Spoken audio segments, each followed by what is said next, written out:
अस्सलाम वालेकुम।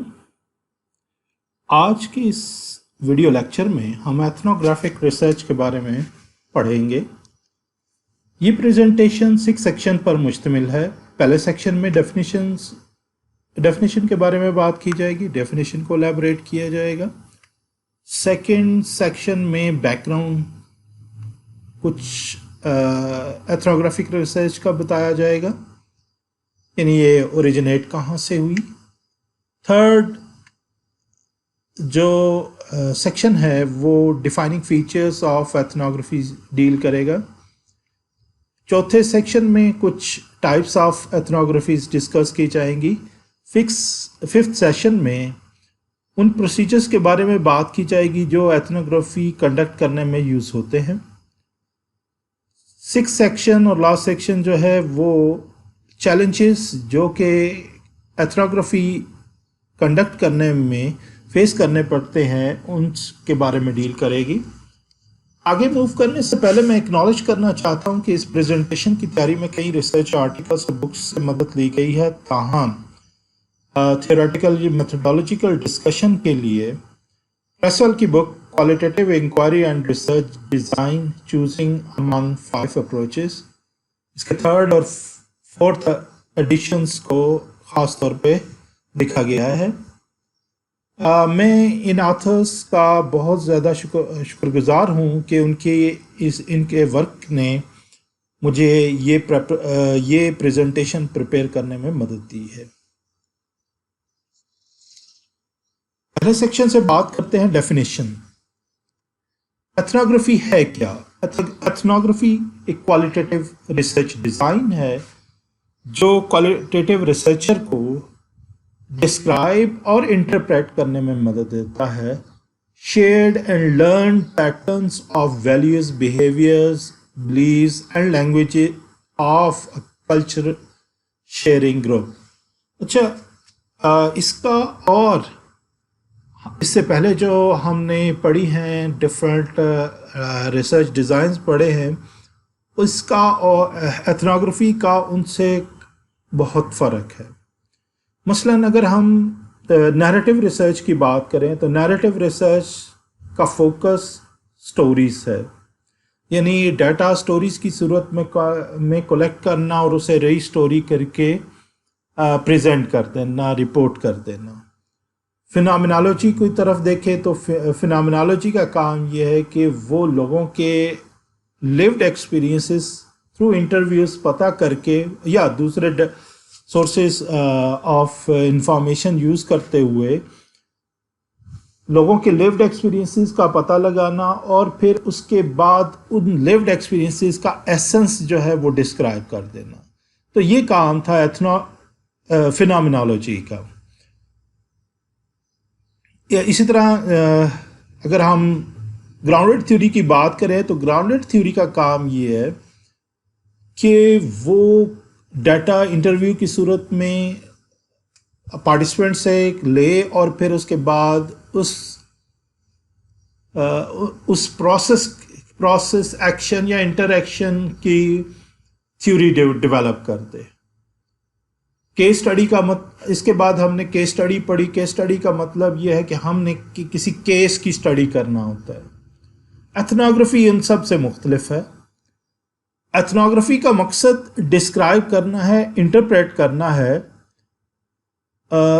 कल्चर, किसी भी कल्चर शेयरिंग ग्रुप का। उस कल्चर में shared and learn patterns of values, behaviours, beliefs and languages, यानी ये इनमें से किसी चीज़ पे भी फोकस हो सकता है या सब पे फोकस हो सकता है कि जब भी किसी कल्चर शेयरिंग ग्रुप को स्टडी करना है। तो मकसद अगर हम ब्रीफली मैं इसको कहूँ तो ये एथनोग्राफी जो है वो डिस्क्रिप्शन और इंटरप्रिटेशन है किसी कल्चर शेयरिंग ग्रुप की। इसको अगर हम इसके लफ्ज़ी के हिसाब से भी देखें ना तो एथनो मीन्स पीपल, ग्रीक का वर्ड है ethno, people, graphy, writing about people. तो एथनोग्राफी में हमारा फोकस जो है वो कल्चर शेयरिंग ग्रुप पे होता है। अच्छा, ये जो इंटायर कल्चर शेयरिंग ग्रुप है, ये स्मॉल कल्चरल शेयरिंग ग्रुप भी हो सकता है और लार्ज कल्चरल शेयरिंग ग्रुप होता है, लेकिन ज़्यादातर जो है ये लार्ज कल्चरल शेयरिंग ग्रुप से ही डील कर रही होती है। स्मॉल कल्चरल शेयरिंग ग्रुप की एग्जांपल ये है कि अगर फ्यू टीचर्स हों, फ्यू सोशल वर्कर्स हों, तो वो स्मॉल कल्चरल शेयरिंग ग्रुप बना रहे हों। इसी तरह लार्ज शेयरिंग जो लार्ज कल्चरल शेयरिंग ग्रुप है उसकी एग्जांपल है teachers in an entire school, a community social work group. Large cultural group में मैनी पीपल होते हैं जो ओवर टाइम एक दूसरे के साथ इंटरेक्ट कर रहे होते हैं। एथनोग्राफी जो है ये वे ऑफ स्टडिंग भी है और एक प्रोडक्ट भी है, यानी ये एक प्रोसेस भी है, यानी जिसके ज़रिए से ये हम लोगों को स्टडी करते हैं, कल्चरल शेयरिंग ग्रुप को स्टडी करते हैं, और उसके बाद जो इस रिसर्च के नतीजे में जो रिटन रिपोर्ट जनरेट होती है उसको भी एथनोग्राफी कहते हैं। इसका इम्पोर्टेंट फीचर भी है कि हम प्रोसेस के दौरान, यानी एथनोग्राफी के दौरान, इसका इम्पोर्टेंट फीचर ये है कि ऑब्जर्वेशन करना ग्रुप की एक्सटेंडेड पीरियड तक, यानी एक लंबे अरसे तक किसी ग्रुप को, किसी कल्चर शेयरिंग ग्रुप को लंबे अरसे तक ऑब्जर्व करना। और ये ऑब्जर्वेशन ज़्यादातर जो है वो पार्टिसिपेंट ऑब्जर्वेशन के तौर पर होती है। पहले केस स्टडी में जिक्र किया था कि पार्टिसिपेंट ऑब्जर्वेशन क्या होती है। पार्टिसिपेंट ऑब्जर्वेशन यही होती है कि रिसर्चर खुद उस कल्चर का हिस्सा बन जाता है, पार्टिसिपेंट बन जाता है, और पार्टिसिपेंट बन के तो उस कल्चर को ऑब्जर्व करता है। रिसर्चर अपने आप को इमर्स कर लेता है लोगों की डे टू डे लाइफ्स में और उन्हें ऑब्जर्व करता है, और इसके साथ साथ उस ग्रुप के जो पार्टिसिपेंट्स होते हैं उनके इंटरव्यूज़ करता है, और इस तरह से detail in depth data collect करता है जिससे rich description of the culture वो प्रोड्यूस कर सकता है। इस सेक्शन में बैकग्राउंड के बारे में बात की जाएगी। एथनोग्राफी की इब्तिदा जो है वो कंपैरेटिव कल्चरल एंथ्रोपोलॉजी से हुई, जो अर्ली 20वीं सेंचुरी में एंथ्रोपोलॉजिस्ट ने जब यूज़ किया इसे, जैसे कि बोआस मेलानोव्स्की है, रेडक्लिफ ब्राउन है और मीड है। इन्होंने एथनोग्राफी को यूज़ किया, ये कल्चरल एंथ्रोपोलॉजिस्ट थे इन्होंने यूज़ किया इसे प्रिमिटिव कल्चर्स को स्टडी करने के लिए। शुरू में इन रिसर्चर्स ने नेचुरल साइंसेस को एक मॉडल ऑफ रिसर्च लिया। इन्होंने एक मॉडल ऑफ रिसर्च के तौर पर लिया, यानी नेचुरल साइंसेज में जिस तरह से साइंटिफिक मेथड को यूज़ किया जाता है डाटा कलेक्शन के लिए, इन्होंने उसको मॉडल बनाते हुए शुरू में साइंटिफिक मेथड को ह्यूमन साइंसेस की स्टडी में या ह्यूमन पीपल की स्टडी में इन्होंने यूज़ किया। लेकिन बाद में ट्रेडिशनल साइंटिफिक अप्रोचेस की जगह ले ली first hand collection of data ने। 1920s और 1930s में सोशियोलॉजिस्ट जैसे कि पार्क, डोवी और मीट हैं, उन्होंने एंथ्रोपोलॉजिकल फील्ड मेथड्स को यूनाइटेड स्टेट्स के कल्चरल ग्रुप्स की स्टडी में इसे यूज़ किया। यानी इससे पहले वो जो प्रिमिटिव कल्चर यानी एंथ्रोपोलॉजिस्ट के तौर से दूर दराज के प्रिमिटिव कल्चर्स को स्टडी करने के लिए यूज़ कर रहे थे, अब सोशियोलॉजिस्ट जो हैं वो इसे यूनाइटेड स्टेट्स यानी अपनी सोसाइटी के अंदर जो सोशल प्रॉब्लम्स हैं उनकी स्टडी के लिए और कल्चरल ग्रुप्स उससे रिलेटेड जो हैं उनकी स्टडी के लिए इसे यूनाइटेड स्टेट में यूज़ करना शुरू कर दिया, यानी सोशियोलॉजिस्ट ये अब कल्चरल एंथ्रोपोलॉजी से सोशियोलॉजी में भी शिफ्ट हो गई। रिसेंटली जो है चूँकि साइंटिफिक अप्रोचेस की जो एथनोग्राफी की साइंटिफिक अप्रोचेस हैं उनको एक्सपेंड कर दिया गया और डिफरेंट टाइप्स ऑफ एथनोग्राफीज जो हैं और डिफरेंट थ्योरेटिकल ओरिएंटेशंस और एम्स जो हैं उनकी वजह से नई किस्म की एथनोग्राफीज जो हैं वो इंट्रोड्यूस हुई हैं, जिसकी वजह से जो ऑर्थोडॉक्सी पहले मौजूद थी वो अब एग्जिस्ट नहीं करती, यानी अब प्लूरैलिटी ऑफ अप्रोचेस जो हैं वो मौजूद हैं।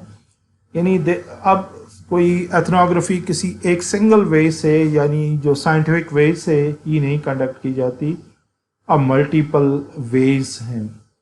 आगे चल के जब मैं टाइप्स ऑफ एथनोग्राफी बताऊंगा तो आप डिटेल के साथ समझ सकेंगे कि एथनोग्राफी जो है अब कोई single scientific approach to study of cultural groups नहीं रही। इस सेक्शन में एथनोग्राफीज के जो डिफाइनिंग फीचर्स हैं या एथनोग्राफिक रिसर्च के जो डिफाइनिंग फीचर्स हैं उनके बारे में बात की जाएगी। एथनोग्राफी का फोकस जो है वो एक कम्प्लेक्स कंप्लीट डिस्क्रिप्शन प्रोड्यूस करना किसी भी कल्चर ग्रुप की, यानी जिस कल्चर ग्रुप को वो स्टडी कर रहे हैं उसकी एक कम्प्लेक्स कंप्लीट डिस्क्रिप्शन प्रोड्यूस करना रिलेटेड टू दैट कल्चर। ये एक इसका इम्पॉर्टेंट डिफाइनिंग फीचर है जो दूसरी रिसर्च डिज़ाइन से डिफरेंट है, क्योंकि इसका फोकस चूँकि डिस्क्रिप्शन ऑफ कल्चर है तो ये चीज़ जो है इसे डिस्टिंग्विश करती है नैरेटिव रिसर्च से, एथनोग्राफिक फिनोमिनोलॉजी से, केस स्टडी रिसर्च से और फिनोमिनोलॉजी से। इसमें रिसर्चर का काम ये होता है कि वो पैटर्न्स को तलाश करता है। पैटर्न्स से मुराद यहाँ description of rituals, customary social behaviours और रेगुलरिटीज़ हैं। और ये पैटर्न्स किस चीज़ के हवाले से? मेंटल एक्टिविटीज़ के हवाले से और मटीरियल एक्टिविटीज़ के हवाले से। मेंटल एक्टिविटीज़ में वो आइडियाज़ हैं, वो बिलीव्स हैं जो लैंग्वेज के ज़रिए से एक्सप्रेस किए जाते हैं, और मटीरियल एक्टिविटीज़ में वो चीज़ें हैं जो बिहेवियर में काउंट होती हैं। यानी रिसर्चर ने ऑब्जर्व किया कि उनके एक्शंस क्या हैं, उन एक्शन की जो डिस्क्रिप्शन है वो मटेरियल एक्टिविटीज़ कहलाएगी, और रिसर्चर का काम इन मटेरियल एक्टिविटीज़ में पैटर्न्स को देखना है। इसी तरह पहले बात की है कि मेंटल एक्टिविटीज़ में पैटर्न्स को देखना है, दूसरा जो है वो मटेरियल एक्टिविटीज़ जो हैं उनके अंदर जो पैटर्न्स हैं उनको आइडेंटिफाई करना होता है। अच्छा, ये जो पैटर्न्स की आइडेंटिफिकेशन है या डिस्क्रिप्शन जो लिखनी है रिसर्चर ने, तो इसमें थ्योरी जो है वो बहुत इम्पॉर्टेंट रोल अदा करती है। ये भी एक डिफाइनिंग फीचर है एथनोग्राफी का कि जो थ्योरी है वो एथनोग्राफर को बहुत ज़्यादा गाइड करती है कि उन्होंने कल्चर के किस पहलू को, किस एस्पेक्ट को उन्होंने ऑब्जर्व करना है। मसलन हम देखते हैं कि एथनोग्राफर जो है वो स्टार्ट कर सकता है कि वो क्या देखना चाह रहा है, क्या तलाश करना चाह रहा है उस कल्चर के अंदर, कि वो मसलन अगर तो उसका फोकस जो है आइडियाज़ और बिलीव्स हैं, तो वो कॉग्निटिव साइंस से कोई ब्रॉड थ्योरी जो है वो उसे हेल्प कर सकती है उन आइडियाज़ और बिलीव्स को अंडरस्टैंड करने में। और अगर उसका फोकस जो है बिहेवियर और टॉक पे है, तो मटीरियलिस्ट थ्योरीज जो हैं वो उसको हेल्प कर सकती हैं इस बिहेवियर को और टॉक को ऑब्जर्व करने में, डिस्क्राइब करने में, जैसे कि टेक्नो एनवायरमेंटलिज्म है, मार्क्सिज्म है, ए कल्चररेशन है, یا انوویشن ہے، تو یہ جو مٹیریلسٹ تھیوریز ہیں یہ اس ایتھنوگرافر کو، اس ریسرچر کو ہیلپ کر سکتی ہیں انالائز کرنے میں، انڈرسٹینڈ کرنے میں کلچرل شیئرنگ گروپ کے بیہیویئر اور ٹاک کو. اچھا، یہ جو تھیوری کا یوز ہے اور پھر اس کے بعد پیٹرن تلاش کرنا ہے، اس کے لیے ریسرچر کو ایکسٹینسو فیلڈ ورک کرنا پڑتا ہے. فیلڈ ورک کیا ہے؟ ریسرچر کو جو ہے اس سے پہلے وہ ڈیسک ورک کر رہا تھا، یعنی ہو سکتا ہے کہ وہ یونیورسٹی میں موجود ہو اور جو بھی انیشل اس کے نئے جو اس کی ریسرچ کی ڈیزائننگ، اس کے ریسرچ کے آبجیکٹیوز اور تھیوریز نے، اس ڈفرینٹ تھیوریز نے اس کو، اس کی ریسرچ کو، اس کے ریسرچ پروپوزل کو شیپ اپ کرنے میں ہیلپ دی ہو. لیکن اب اسے جو کلچر شیئرنگ گروپ کے اندر جو پیٹرن کی تلاش ہے یا جن پیٹرنز کو وہ دیکھنا چاہ رہا ہے، اس کے لیے پھر وہ اسے یونیورسٹی یعنی ڈیسک ورک جو ہے اسے چھوڑنا پڑے گا. اب اسے فیلڈ ورک کے لیے نکلنا پڑے گا، اور فیلڈ ورک کے لیے اسے اس کلچرل گروپ کے اندر امرس ہونا پڑے گا.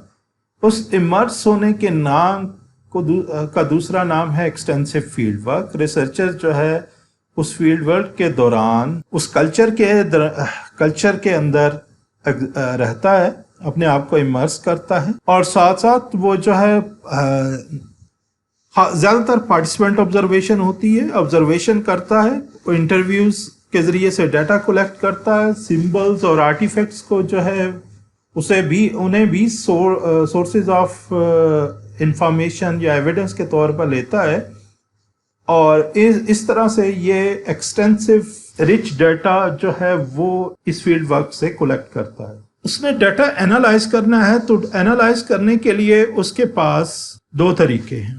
ایک طریقہ یہ ہے کہ وہ ایمک پرسپیکٹو لے، اور دوسرا ہے ایٹک پرسپیکٹو لے. یہ ذرا تھوڑی سی الیبریٹ کرنے کی چیزیں ہیں، ذرا غور کرنے کی ضرورت ہے.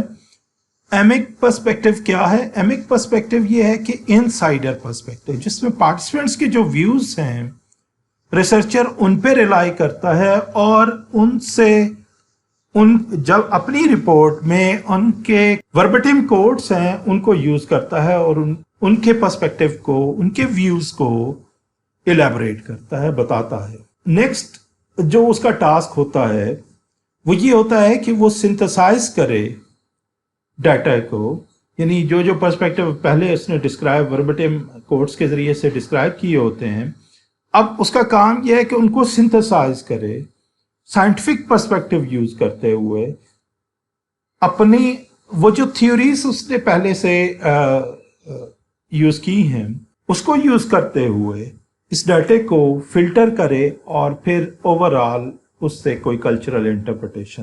یہ بھی ایک امپورٹنٹ ڈیفائننگ فیچر ہے کہ یہ ایتھنوگرافی جو ہے یہ ریلائی کرتی ہے ایمک پرسپیکٹو اور ایٹک پرسپیکٹو پہ. یہ جو اوورآل کلچرل انٹرپریٹیشن ہے یہ ایکچولی ہے کیا؟ یہ ڈسکرپشن آف دا گروپ ہے، اور themes related to the theoretical concept being explored in the study. جیسے کہ پہلے بات کی ہے کہ اس سے پہلے جو تھیوری جو تھی اس نے ہمیں ہیلپ دی تھی، تھیوریٹیکل کانسیپٹ نے ہمیں ہیلپ دی تھی اسٹڈی کو ڈیزائن کرنے میں. اسی طرح تھیوریٹیکل کانسیپٹس، تھیوری جو ہے ہمیں ہیلپ دیتی ہے تھیمز کو جنریٹ کرنے میں، اور اس سے جو تھیوریٹیکل کانسیپٹس جو ایکسٹریکٹ کیے جانے ہیں ان کو جنریٹ کرنے میں ہمیں ہیلپ دیتی ہے. ایتھنوگرافیز میں کوئی یہ بہت کم ہمیں پتہ ہوتا ہے کہ یہ گروپ فنکشن کیسے کرتا ہے، جیسے کہ how a gang operates and the reader develops a new and novel understanding of the group. یعنی جس کلچر کو اسٹڈی کیا جا رہا ہے ہمیں ایک نیا ناول اس کی انڈرسٹینڈنگ ملتی ہے، اور ہمیں اس کے بارے میں، اس کلچر کے بارے میں پہلے نہیں پتہ ہوتا کہ وہ کلچر کس طرح سے فنکشن کرتا. اچھا، یہ جو انالیسس ہے یہ ہمیں اس کلچر شیئرنگ گروپ کی अंडरस्टैंडिंग देता है कि वो किस तरह से वर्क करता है, और हमें उसके एसेंस का पता चलता है कि ये किस तरह से फंक्शन करता है, और हमें उस ग्रुप के वे ऑफ लाइफ के बारे में पता चलता है। तो ये थे डिफाइनिंग फीचर्स ऑफ एथनोग्राफी। एथनोग्राफीज को ये फीचर्स जो हैं वो डिफरेंशिएट करते हैं, डिस्टिंग्विश करते हैं अदर क्वालिटेटिव रिसर्च डिज़ाइन से। तो यहाँ मैंने इसको समराइज किया है, आप देख सकते हैं कि इसके 6 डिफरेंट डिफाइनिंग फीचर्स हैं। पहला समराइज किया कि focus on developing a complex complete description of the culture of a group. Second ये है कि ये looking for patterns of the groups mental और मटेरियल एक्टिविटीज। तीसरा इसका एम्फसिस जो है वो theory plays an important role.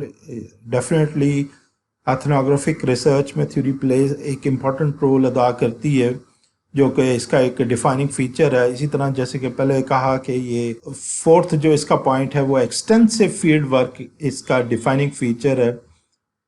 एमिक perspective और एटिक पर्सपेक्टिव ये भी इसके डिफाइनिंग फीचर्स हैं जो एनालिसिस के दौरान दिखाई देते हैं या एविडेंट होते हैं। एमिक पर्सपेक्टिव और एटिक पर्सपेक्टिव क्लियरली हमें डाटा के एनालिसिस के वक्त हेल्प देते हैं।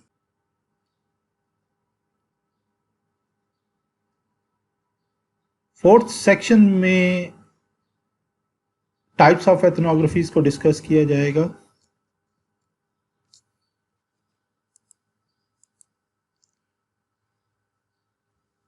एथनोग्राफी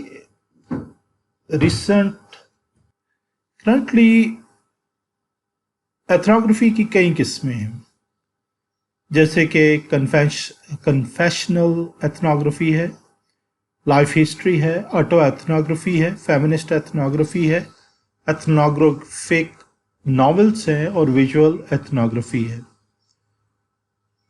ये आपको आइडिया हो रहा है कि ये different discipline, different theoretical perspective, different orientations के साथ एथनोग्राफी अगर कंडक्ट की जाए तो उसी तरह उसके डिफरेंट नाम जो हैं वो उसको दिए गए हैं।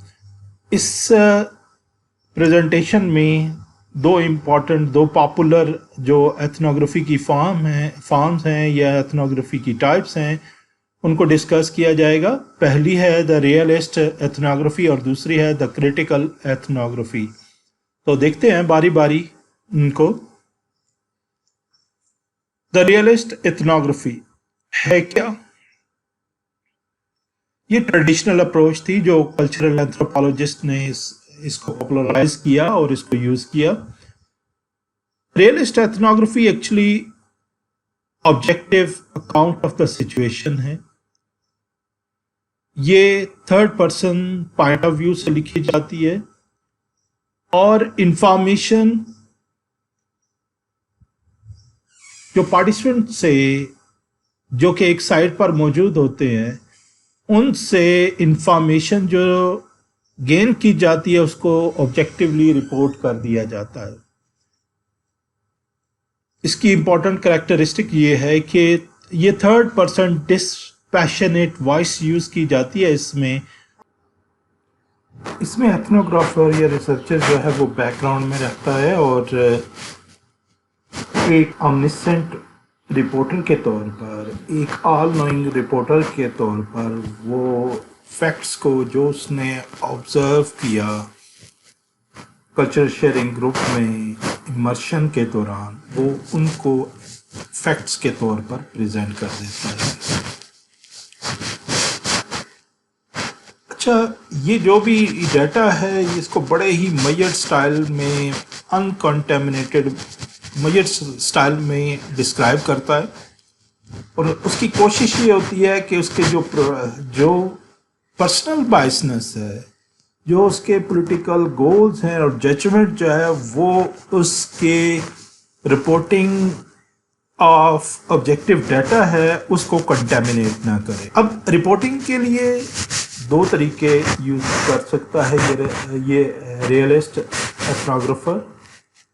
ایک طریقہ تو یہ ہے کہ وہ منڈین details of every day life جو اس نے وہاں پر رہا آبزرو کیا، تو وہ اس کی جو منڈین ڈیٹیلز ہے، جو عام ڈیلی لائف کی چھوٹی چھوٹی ڈیٹیلز ہیں، ان کو ڈسکرائب کر دے، یا یہی کرے کہ وہ جو اسٹینڈرڈ کیٹیگریز ہیں کلچرل ڈسکرپشن کے لیے، جیسے کہ فیملی لائف ہے، کمیونیکیشن نیٹ ورک ہے، ورک لائف ہے، سوشل نیٹ ورکس ہیں، اسٹیٹس سسٹمز ہیں، تو ان کو یوز کرتے ہوئے، یعنی ان اسٹینڈرڈ کیٹیگریز کو یوز کرتے ہوئے وہ کلچرل ڈسکرپشن اس میں یہ کوشش کرتا ہے کہ پارٹیسپینٹس کے ویوز کو بھی جگہ دے، لیکن وہ جب وہ پارٹیسپینٹس کی ویوز کو جب ڈسکرائب کر رہا ہوتا ہے تو ان کوٹیشنز کو اس نے کلوزلی ایڈٹ کیا ہوتا ہے، اور اس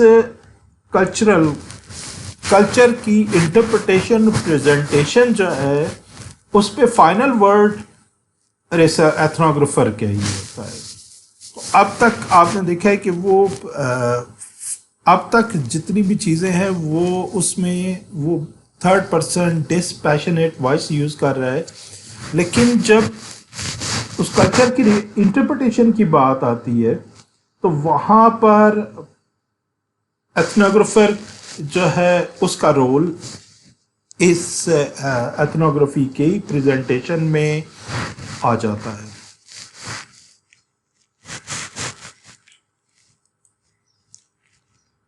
دا کریٹیکل ایتھنوگرافی، یہ ایتھنوگرافی جو ہے سے پہلے ڈسکرائب کی گئی ایتھنوگرافی یعنی ریئلسٹ ایتھنوگرافی سے ڈفرینٹ سبجیکٹیوٹی اور آبجیکٹیوٹی کا ہے۔ اس میں ریئلسٹ میں انہوں نے جس طرح سے آبزرو کیا ہے اس کو تھرڈ پرسن وائس یوز کر کے ڈسکرائب کر دینا ہوتا ہے۔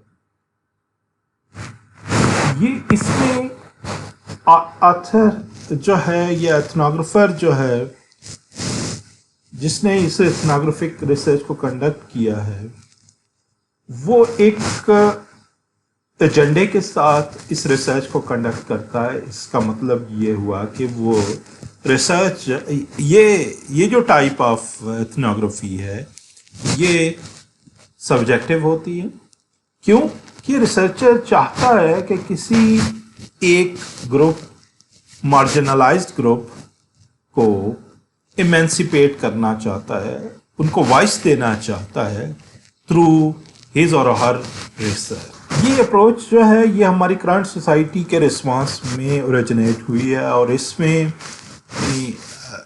میں فوکس اس چیز پہ ہے کہ پاور، پریسٹیج، پریولیج اور اتھارٹی یہ کچھ انڈیویجولز کو مارجنلائز کر دیتی ہے، ان انڈیویجولز کو جو ڈفر کرتے ہیں مین اسٹریم کلچر سے، کلاس کی وجہ سے، ریس کی وجہ سے، جینڈر کی وجہ سے، تو جس کی وجہ سے ان کی مارجنلائزیشن کو ہائی لائٹ کرنا مقصد ہوتا ہے کریٹیکل ایتھنوگرافی میں اس کلچرل گروپ کو، اور ان کو وائسز دینا، ان کو ایمینسیپیٹ کرنا ان کا مقصد ہوتا ہے۔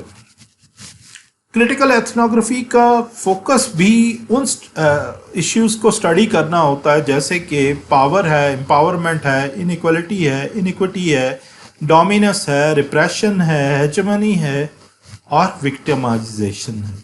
تو ان ایشوز کو اسٹڈی کرنا وہ کریٹیکل ایتھنوگرافی کا فوکس ہوتا ہے۔ تو اس سے پتہ یہ چلا کہ کریٹیکل ایتھنوگرافر اصل میں پولیٹیکل مائنڈیڈ انڈیویجولز ہوتے ہیں، وہ چاہتے ہیں، وہ وائس ریز کرنا چاہتے ہیں اس انیکوالٹی کے خلاف، اس ڈومینیشن کے خلاف اپنی ریسرچ کے ذریعے۔ مثلا کریٹیکل ایتھنوگرافی اس طرح سے کنڈکٹ کی جا سکتی ہے کہ جیسے کہ وائس دینی ہو۔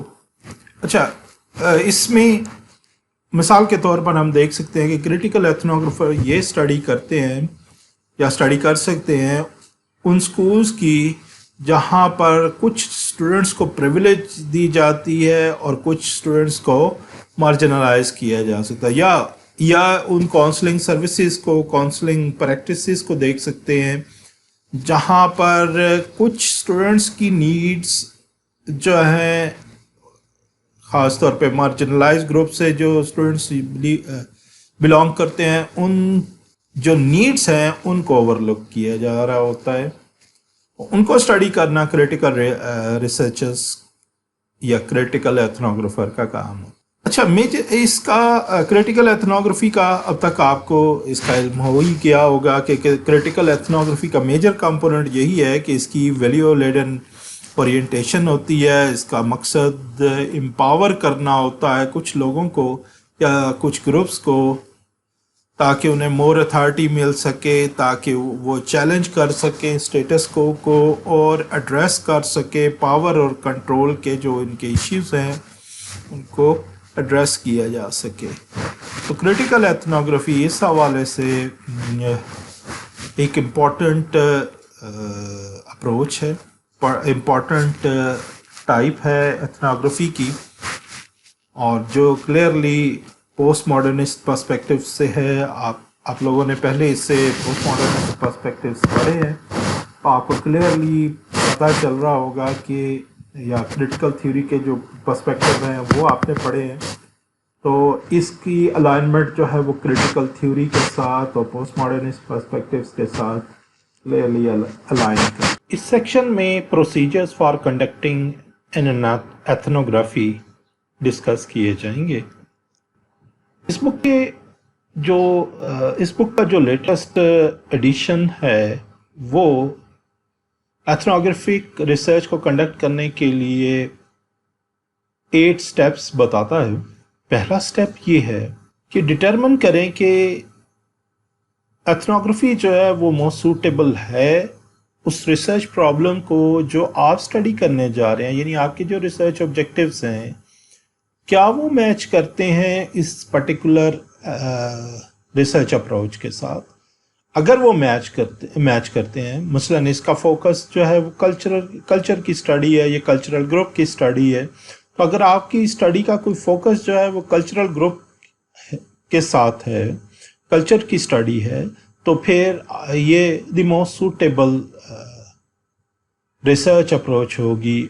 نیکسٹ اسٹیپ میں آپ آئیڈینٹیفائی کریں اور لوکیٹ کریں وہ کلچر شیئرنگ گروپ کو، اور اس کے لیے آئیڈینٹیفائی کرتے ہوئے آپ کو ایکسیس کے ایشوز جو ہیں ان کو ہینڈل کرنا ہوتا ہے کہ آپ کو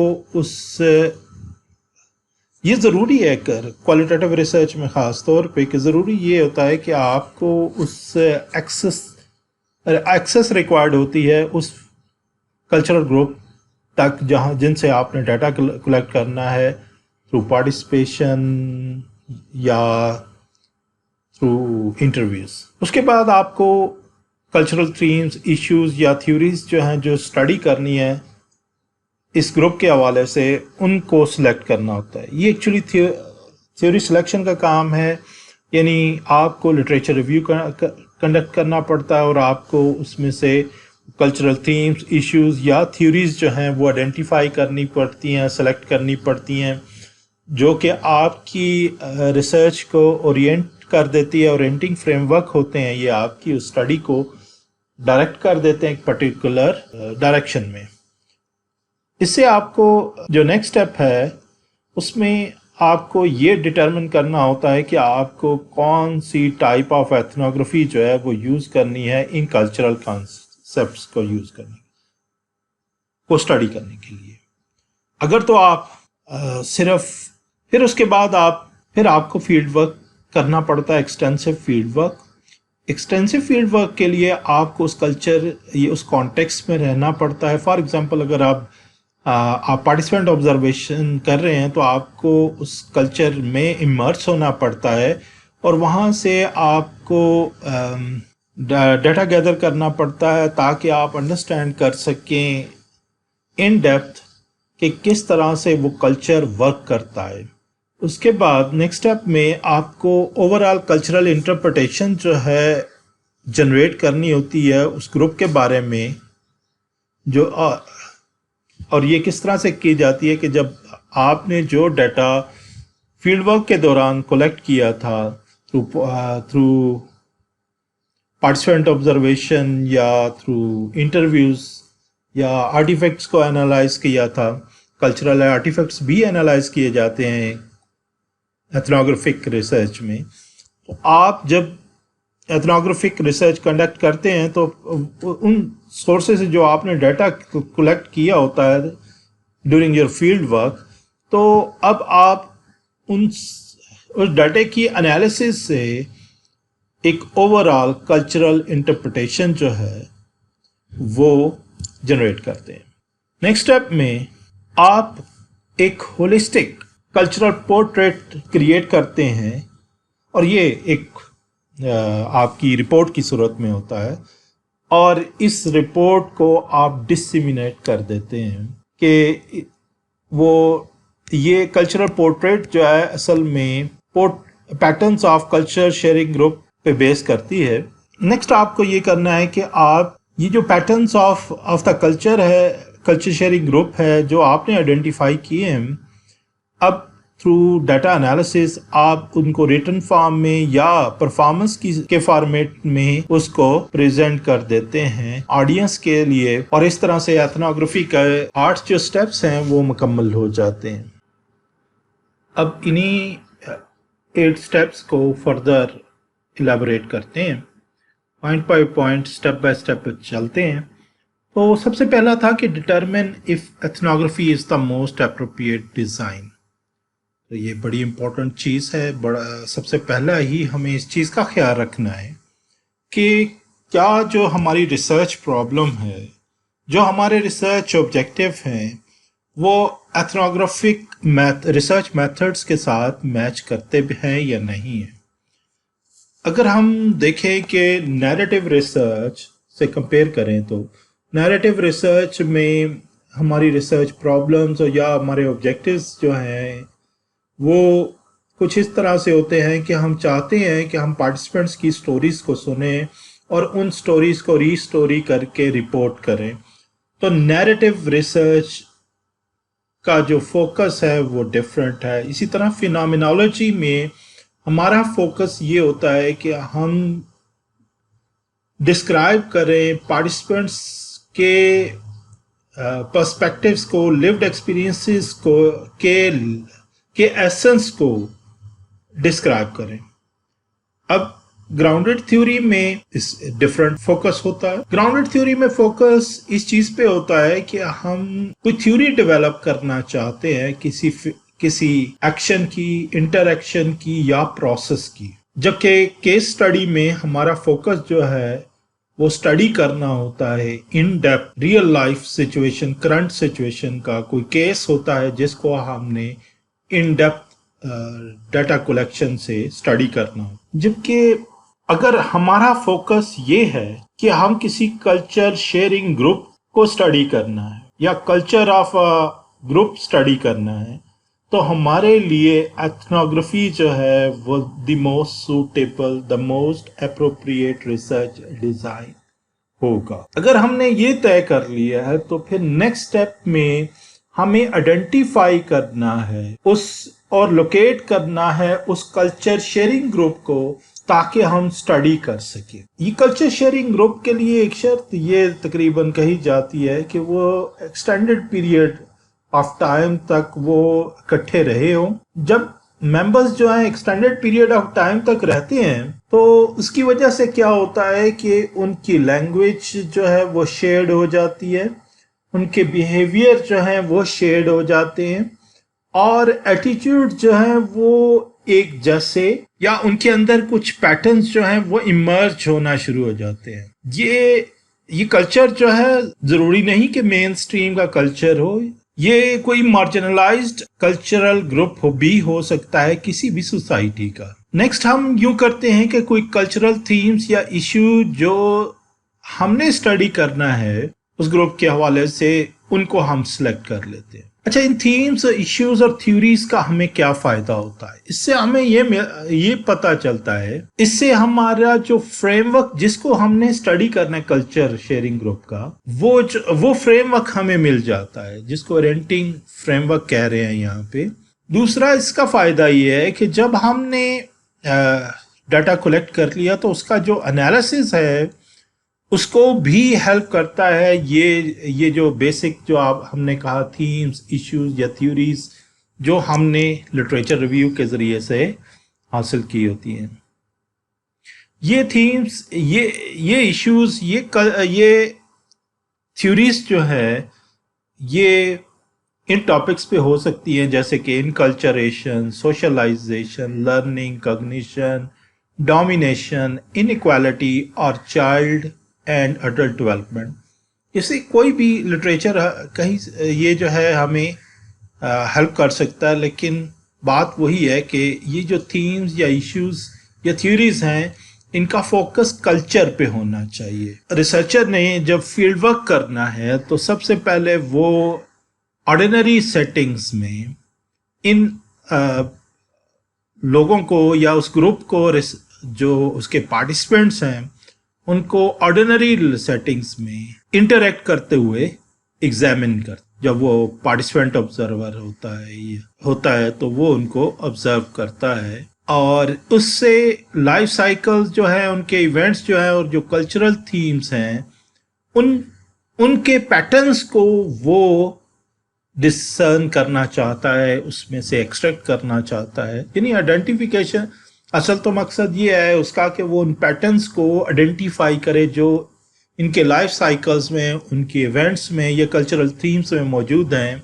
ان کو آئیڈینٹیفائی کرے تاکہ وہ ان کو بعد میں رپورٹ کر سکے۔ اچھا، یہ ایک امپورٹنٹ ایشو ہے کہ آپ کو یہ بھی دیکھنا ہے کہ اس کے ساتھ ساتھ کہ جو آپ کلچرل کانسیپٹس اسٹڈی کرنا چاہ رہے ہیں اس کے لیے کون سی ٹائپ آف ایتھنوگرافی جو ہے وہ یوزفل ہوگی۔ ریئلسٹ، اگر آپ آبجیکٹو اسٹڈی کلچرل کانسیپٹس آپ سے یہ ڈیمانڈ کرتے ہیں کہ آپ کریٹیکل آپ ریئلسٹ رہیں تو پھر، یا آبجیکٹیوسٹ رہیں تو پھر آپ کو ریئلسٹ ایتھنوگرافی جو ہے وہ سوٹیبل ہوگی آپ کے لیے۔ لیکن اگر آپ جن کلچرل کانسیپٹس کو اسٹڈی کرنے کے لیے آپ کے لیے سبجیکٹو ہونا ضروری ہے، جیسے کہ ڈومینیشن، انیکوالٹی کے ایشوز ہیں، یہ کلچرل کانسیپٹس، ان کو اسٹڈی کرنے کے لیے آپ کو تو ڈیٹا کلیکشن ایتھنوگرافی میں بڑی ایکسٹینسو فیلڈ ورک کے ذریعے کی جاتی ہے۔ ایکسٹینسو فیلڈ ورک سے کیا مراد ہے؟ یعنی ہم اس کلچر شیئرنگ گروپ میں ایک لانگر پیریڈ کے لیے اسٹے کرتے ہیں، اور اسٹے کرنا یہ سے مراد کئی ہفتوں پر بھی ہو سکتا ہے اور کئی مہینوں سے لے کے کئی سال تک بھی اس کلچر شیئرنگ گروپ میں رہا جاتا ہے۔ یہ ڈیپینڈ کرتا ہے کہ آپ کی ریسرچ پرابلم کیا ہے اور آپ کتنا ایکسٹینسو ڈیٹا کلیکٹ کرنا چاہتے ہیں۔ لیکن ڈیفینیٹلی یہ ایک لانگر پیریڈ ہوتا ہے اور کئی ہفتوں، کئی مہینوں اور کئی سالوں پر ایکسٹینڈ ہو سکتا ہے۔ اس دوران ہم اس ریسرچر جو ہے یا ایتھنوگرافر جو ہے اس کلچر شیئرنگ گروپ میں رہتا ہے، ان کے ساتھ رہتا ہے اور ان سے انفارمیشن کلیکٹ کرتا ہے۔ جو بنیادی چیز ہے وہ یہ ہے کہ ہمیں ان انڈیویچولس کی، جب ہم اس ریسرچ سائٹ پہ، یعنی کلچر شیئرنگ گروپ جہاں پر رہ رہا ہے، ہمیں اس ریسرچ سائٹ پہ جب جانا ہے تو ہمیں بڑا ہی ریسپیکٹفل وے اختیار کرنا ہے۔ یہ اس لیے بھی ضروری ہے کہ ہم نے وہاں stay, researcher wide variety of materials جو ہے وہ کلیکٹ کرتا ہے، مراد مختلف قسم کے ڈیٹا سورسز سے ڈیٹا کلیکٹ کرتا ہے۔ اس میں اس چیز کا خیال رکھا جاتا ہے کہ ریسرچر جو ہے وہ ریسپیکٹفل ہو اور ریسیپروسٹی کا خیال رکھے، یعنی ریسرچر جو ہے وہ एथनोग्राफर्स जो हैं वो सेंसिटिविटी का बहुत फील्ड वर्क के इश्यूज के बारे में खासे सेंसिटिव होते हैं। मसलन हमने वहाँ तक एक्सेस कैसे लेनी है, यानी रिसर्च साइट तक एक्सेस कैसे लेनी है, और अपने जो पार्टिसिपेंट्स हैं अगर हम उनसे कुछ ले रहे हैं तो उन्हें वापस किस तरह से देना है, जिसे रेसिप्रोसिटी कहा जाता है। और फिर उसके बाद जब हमने डाटा कलेक्ट करना है तो हमने डाटा कलेक्शन करते हुए किस तरह से इथिकल गाइडलाइंस जो रिसर्च की से रिलेटेड है उनसे हमने किस तरह से एंगेज होना है। मसलन हमने अपने आप को उनको प्रेजेंट कैसे करना है, ऑनेस्टली प्रेजेंट करना है अपने आप को ऑनेस्टली प्रेजेंट करना है। हमें अपने जो रिसर्च के पर्पस है, अपना जो रिसर्च का पर्पस है उसे डिस्क्राइब करना है प्रॉपरली अपने पार्टिसिपेंट्स को। और ये इसमें किसी किस्म के डिसेप्शन को नहीं यूज करना, ताकि डाटा कलेक्शन के लिए एथनोग्राफी कोई सिंगुलर मेथड नहीं यूज करती। एथनोग्राफी में वैसे तो मेजर जो है वो ऑब्जर्वेशन से ही मेजर डाटा कलेक्शन मेथड जो है वो ऑब्जर्वेशन है, लेकिन इसके साथ टेस्ट और मेजर्स भी यूज़ किए जा सकते हैं, सर्वेस भी यूज़ किए जा सकते हैं, इंटरव्यूज़ यूज़ किए जाते हैं, कंटेंट एनालिसिस यूज़ किया जाता है, एलिसिटेशन मेथड्स जो हैं वो यूज़ किए जाते हैं, ऑडियो विजुअल मेथड्स यूज़ किए जाते हैं, स्पेशल मैपिंग जो है वो यूज़ की जाती है, और नेटवर्क रिसर्च भी इसके साथ कंडक्ट की जाती है। तो मल्टीपल वेज हैं जिनके ज़रिए से एथनोग्राफिक डाटा जो है वो कलेक्ट किया जाता है। अब बात करते हैं डाटा एनालिसिस की। एथनोग्राफी में डाटा एनालिसिस भी एक स्पेसिफिक वे से किया जाता है। असल तो मकसद इसमें यही है कि डाटा एनालाइज करके हम डिस्क्रिप्शन दे सकें कल्चर शेयरिंग ग्रुप की। अच्छा, वो होता किस सूरत में है? वो थीम्स की सूरत में होता है जो इमर्ज होते हैं ग्रुप से, और एक ओवरऑल इंटरप्रिटेशन होती है उन थीम्स की जो रिसर्चर ने दी होती है। रिसर्चर जब स्टार्ट करता है तो वो स्टार्ट करता है किसी सिंगल इवेंट से, सेवरल एक्टिविटीज से, या overall on the group over prolong period of time. वो कंपाइल करता है डिटेल्ड डिस्क्रिप्शन, यानी वो सिंगल इवेंट को किसी को लेके या सेवरल एक्टिविटीज को लेके या बाज़ दफ़ा ओवरऑल ग्रुप को लेके तो एक डिटेल्ड डिस्क्रिप्शन जो है वो कंपाइल करना शुरू करता है। इसी से एथनोग्राफर जो है वो थीमेटिक एनालिसिस ऑफ पैटर्न्स करता है, जिनसे ये पता चलता है कि वो कल्चरल ग्रुप वर्क किस तरह कैसे करता है, रहता कैसे है, और फिर उसके बाद आखिर में वो एक overall picture of how a system works, एक ओवरऑल पिक्चर जो है उसके एंड पे दे देता है। रिसर्चर आखिर में एक वर्किंग सेट ऑफ रूल्स और जनरलाइजेशंस डेवलप करता है, जिससे ये पता चलता है कि ये कल्चर शेयरिंग ग्रुप जो है वर्क कैसे करता है, और यही इस एनालिसिस का फाइनल प्रोडक्ट होता है।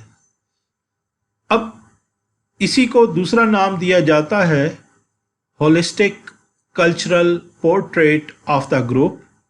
अब इस holistic cultural portrait of the group में क्या क्या चीज़ें शामिल होती हैं?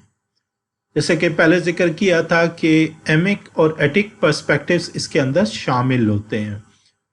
एमिक पर्सपेक्टिव यानी पार्टिसिपेंट्स व्यूज जो हैं उनको इनकॉर्पोरेट किया जाता है। ये होलिस्टिक कल्चरल पोर्ट्रेट इनकॉर्पोरेट करता है एमिक और एटिक पर्सपेक्टिव्स को। एमिक पर्सपेक्टिव जैसा कि पहले बताया था, ये व्यूज होते हैं पार्टिसिपेंट्स के, और एटिक पर्सपेक्टिव रिसर्चर के व्यूज़ होते हैं।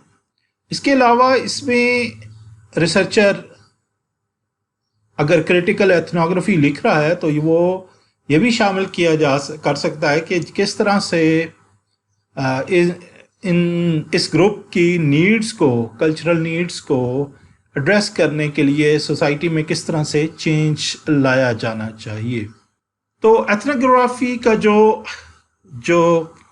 پروڈکٹ ہے وہ بھی ایتھنوگرافی کہلاتی ہے. تو اس ایتھنوگرافی سے ہم یہ لرن کرتے ہیں کہ وہ کلچرل شیئرنگ گروپ جو ہے اس کے پارٹیسپینٹس کیا کہتے ہیں، ان کی کیا ویوز ہیں، اور پھر اس کے بعد ریسرچر کی اس کے بارے میں کیا انٹرپریٹیشن ہے.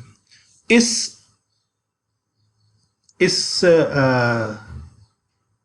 ایتھنوگرافی کا جو آؤٹ پٹ ہے یا ایتھنوگرافک ریسرچ، اسے ہم ریٹن فارم میں بھی پریزنٹ کر سکتے ہیں اور اس کو تھیٹر پروڈکشن کی طور پہ، پلیس کی صورت میں یا پوئمس کی صورت میں پریزنٹ کر سکتے ہیں. 6th اور لاسٹ سیکشن میں ان چیلنجز کو ڈسکس کیا جائے گا جو ایتھنوگرافی یا ایتھنوگرافک ریسرچ کنڈکٹ کرنے میں فیس کرنے پڑتے ہیں. تو سب سے پہلا چیلنج جو ہے وہ یہ ہے کہ ریسرچر کی گراؤنڈنگ جو ہے وہ کلچرل اینتھروپولوجی میں ہونی چاہیے، کیونکہ ہم سوشو کلچرل ایشوز کو اسٹڈی کر رہے ہوتے ہیں. تو سوشو کلچرل ایشوز، کانسیپٹس کی انڈرسٹینڈنگ جو ہے وہ ایتھنوگرافرس یا کوالیٹیٹیو ریسرچر کو ضرور ہونی چاہیے تاکہ وہ افیکٹولی ایک ایتھنوگرافک ریسرچ جو ہے وہ کنڈکٹ کر سکے. دوسرا چیلنج اس سے ریلیٹڈ ہے جو ایتھنوگرافی کے ساتھ لنکڈ ہے، وہ ہے کہ اس کے لیے جو وقت چاہیے، the time to collect data is extensive. یعنی آپ کو فیلڈ ورک کے لیے ایک لانگر پیریڈ کے لیے اس ریسرچ سائٹ پہ موجود رہنا پڑتا ہے. یہ کئی ہفتوں پر محیط ہو سکتا ہے، کئی مہینوں پر محیط ہو سکتا ہے، اور بعض دفعہ کئی سالوں تک فیلڈ ورک جاری رہتا ہے. یہ ڈپینڈ کرتا ہے کہ آپ کی ریسرچ پرابلم کیا ہے، آپ کے ریسرچ آبجیکٹیوز کیا ہیں. لیکن ڈیفینیٹلی ایتھنوگرافی میں ایک کلچر کو اسٹڈی کرنے کے لیے آپ کو لانگر پیریڈ کے لیے ریسرچ سائٹ پہ رہنا پڑتا ہے. اس کا تیسرا جو چیلنج ہے وہ اس کی رائٹنگ کے حوالے سے ہے. اس میں جو نیریٹو لکھا جاتا ہے وہ لٹرلی سٹائل کا ہوتا ہے. یعنی آپ کی اپروچ تقریباً سٹوری ٹیلنگ اپروچ ہوتی ہے، اور اس سٹوری ٹیلنگ اپروچ کی وجہ سے جو آپ کے آئیڈیاز ہیں وہ بھی محدود ہو جاتے ہیں، کیونکہ کچھ لوگ جو ہیں وہ سائنٹیفک رپورٹ کو پڑھنے کے عادی ہوتے ہیں، اس لیے وہ سائنٹیفک رپورٹ شارٹر ہوتی ہے، اس میں لٹریری سٹائل نہیں موجود ہوتا، اس میں سٹوری ٹیلنگ کا انداز نہیں ہوتا.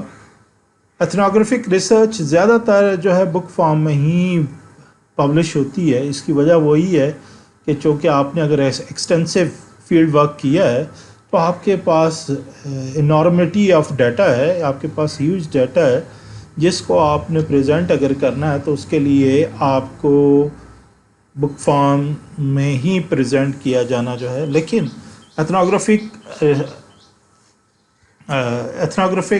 ریسرچ آرٹیکلز بھی لکھے جاتے ہیں، لیکن ان کے آڈینس جو ہیں وہ لمیٹیڈ ہوتے ہیں کیونکہ یہ سٹوری ٹیلنگ اپروچ کی صورت میں لکھے جاتے ہیں. کچھ لوگ جو ہے وہ اسے اس طرح سے پسند نہیں کرتے کہ اچھا. اس کے بعد ایک اور جو چیلنج اسی سے ریلیٹڈ ہے کہ وہ آتھرز جو ٹریڈیشنل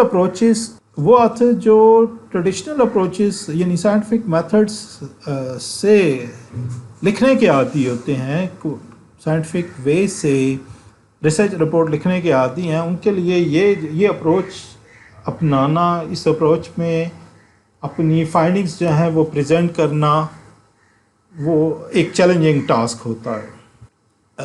چوتھا چیلنج جو اس سے ریلیٹڈ ہے وہ ہے کہ پاسبلٹی ہے کہ ریسرچر جو ہے وہ نیٹو ہو جائے اور وہ اپنی ریسرچ کو کمپلیٹ نہ کر پائے یا اس کی ریسرچ جو ہے وہ کمپرومائزڈ ہو جائے۔ اب یہ نیٹو ہو جانے کا کیا مطلب ہے کہ جب وہ کسی ایگزاٹک کلچر میں ریسرچر جاتا ہے یا اسی ایگزاٹک نہیں تو کسی بھی سب کلچر میں وہ اسٹڈی کرنے کے لیے جاتا ہے تو ہو سکتا ہے کہ وہ اسی کلچر میں ریسرچ سائٹ کے کلچر میں وہ اس طرح سے نیٹو ہو جائے کہ وہ کلچرل پیٹرنز جو ہیں ان کو آئیڈینٹیفائی نہ کر پائے، جس کی وجہ سے وہ اپنی اسٹڈی جو ہے وہ اس کو کمپلیٹ نہ کر پائے یا اس کی اسٹڈی جو ہے اس کی جو فائنڈنگز ہیں وہ بھی کمپرومائزڈ ہو جائیں۔ تو کہا جاتا ہے کہ ریسرچر کو ایک ڈسٹنس پہ رہتے ہوئے کلچر کو آبزرو کرنا ہے۔ اگر وہ نیٹو ہو جاتا ہے تو پھر اس کے لیے اس کی اسٹڈی جو ہے وہ کمپرومائز ہو سکتی ہے، اس کی اسٹڈی ہو سکتا ہے کمپلیٹ نہ ہو۔ پانچواں challenge sensitivity to the needs of the individual being study سے ریلیٹڈ ہے۔